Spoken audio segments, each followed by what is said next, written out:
ভারতীয় এই দাদা দেখুন কিভাবে লাফাচ্ছে, দেখুন দেখুন। এই মনে মুহূর্তে হয় হনুমানের লেজে আগুন। প্রিয় বন্ধুরা, দাদারা বাঘ শিকার করেই ফেলেছেন। না, বনের বাঘ নয়। বনের বাঘ শিকার করতে তো শক্তি লাগে, সাহস লাগে, আঁটো-সাঁটো কাপড় পরতে হয়। দাদাদের তো শক্তি সাহস কোনোটাই নেই, আর যে ধুতি পরে সেটার কাঁচা সামলাতেই তাদেরকে অনবরত নাজেহাল হতে হয়। বনের বাঘ নয়, বাংলাদেশী একজন ক্রিকেট ভক্ত, একজন ক্রিকেট পাগল, যে কিনা রয়্যাল বেঙ্গল টাইগারের উল্কি গায়ে এঁকে রয়্যাল বেঙ্গলের একটি তুলো অথবা স্পঞ্জের মূর্তি নিয়ে দেশে এবং বিদেশের ক্রিকেট গ্যালারিতে হাজির থাকে এবং টাইগার্স টাইগার্স বলে বাংলাদেশের ক্রিকেট খেলোয়াড়দের উৎসাহিত করে থাকে। একটি বাংলাদেশি ক্রিকেট ম্যাচের এটি একটি সৌন্দর্য। বাংলাদেশকে সে দেশে বিদেশে সব জায়গায় তুলে ধরে গায়ে উল্কি এঁকে, এবং রয়্যাল বেঙ্গল টাইগারের প্রতিকৃতি নিয়ে সে বাংলাদেশ ক্রিকেটকেই যেন প্রতিনিধিত্ব করে। সে বাংলাদেশ ক্রিকেটের একটি অবিচ্ছেদ্য অংশ হিসাবে দাঁড়িয়েছে বিগত কয়েক বছর যাবৎ।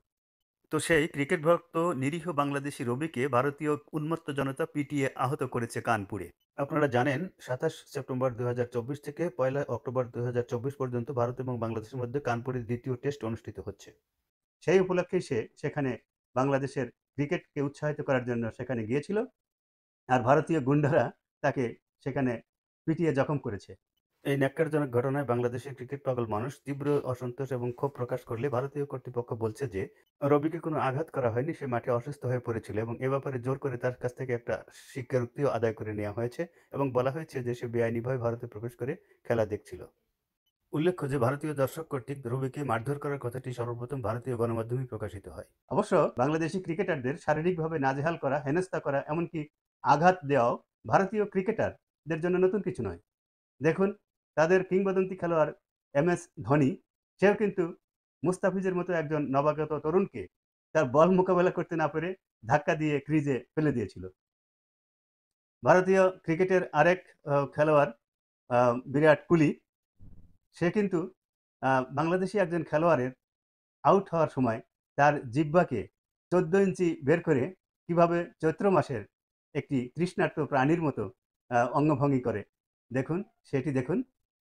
অবশ্য বাংলাদেশের সাথেই নয়, ভারতীয় ক্রিকেট গুন্ডারা বিগত শতাব্দীর শেষ দশকে অথবা তার একটু আগে কলকাতার ইডেন গার্ডেনে নিশ্চিত পরাজয় জেনে ক্রিকেট স্টেডিয়ামে আগুন লাগিয়ে দিয়েছিল।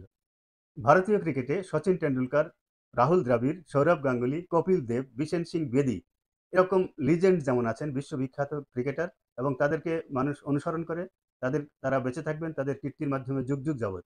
এরকম উদাহরণের পাশাপাশি কিছু অবিমৃষ্যকারী, কিছু নাদান, কিছু আমি বলবো আদব কায়দাহীন ক্রিকেটারও আছেন, যেমন বীরেন্দর সেহবাগ, নবজোৎ সিং সিধু, এমনকি লিটল মাস্টার নামে খ্যাত সুনীল গাভাস্কার, যে কিনা বাংলাদেশি জুনিয়র, অত্যন্ত জুনিয়র খেলোয়াড়, তাদের পরাজয়ে সে নাগিন ড্যান্স দেয়, সে ধারাভাষ্যের মঞ্চে বসে নাগিন ড্যান্স দেয়।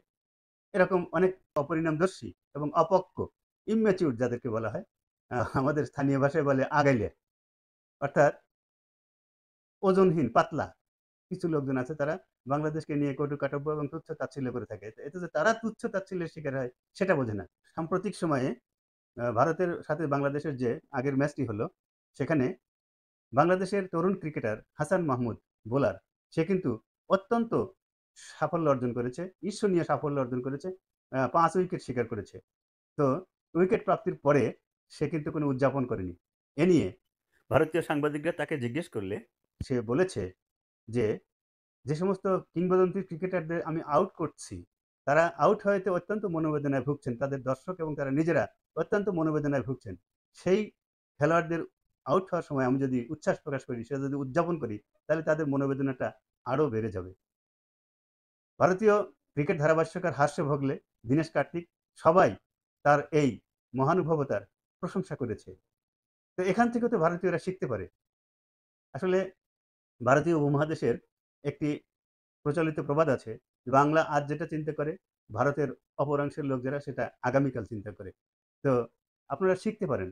বাংলাদেশটাই আসলে বাংলা। পশ্চিমবঙ্গ তো একটি ছেঁড়া অংশ, বাংলার একটি ছেঁড়া অংশ, যেগুলো ভারতের পরাধীন হিসেবে আছে, তাদেরকে বাংলা বলা যাবে না। বাংলাকে আমরাই রিপ্রেজেন্ট করি, বাংলাদেশ রিপ্রেজেন্ট করে। সুতরাং আমরা যেটা আজকে ভাবি, আগামীকাল অথবা তার পরের দিন আপনারা সেটা গোটা ভারতবর্ষ বুঝতে পারে, শিখতে পারে, জানতে পারে। তো আমরা আমাদের এই হাসান মাহমুদের কাছ থেকে কিন্তু আপনারা এই শিক্ষাটা নিতে পারেন। শুধু তাই নয়, বাংলাদেশীদের যেকোনো সুসংবাদে, যেকোনো ভালো কিছুতে তাদের গা জ্বলে। এই দেখুন, কয়েকদিন আগে মহান আগস্ট অভ্যুত্থানের পরে ভারতীয় এই দাদা দেখুন কিভাবে লাফাচ্ছে, দেখুন, দেখুন। এই মনে মুহূর্তে হয় হনুমানের লেজে আগুন লেগেছে, এইরকম করে লাফাচ্ছে। দেখুন, কিরকম লাফাচ্ছে দেখুন।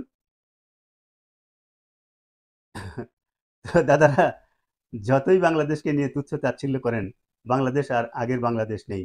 এখন সে স্বাধীন হয়েছে, সে তার আত্মমর্যাদা নিয়ে বিশ্বের দরবারে একজন নোবেল জয়ীকে সামনে রেখে এগিয়ে যাচ্ছে। কোনো জঙ্গি, উগ্র সাম্প্রদায়িক, কোনো অবিমৃষ্যকারী চা বিক্রেতার নেতৃত্বে নয়। যিনি কিনা নোবেল বিজয়ী ডক্টর ইউনূসের সাথে কি ভাষায় কথা বলবেন সেটা বুঝতে না পেরে ভয়ে তার সাথে বৈঠক না করে প্রফেসর ইউনূস আসার আগেই নিউ ইয়র্ক ছেড়ে দিল্লিতে চলে যান।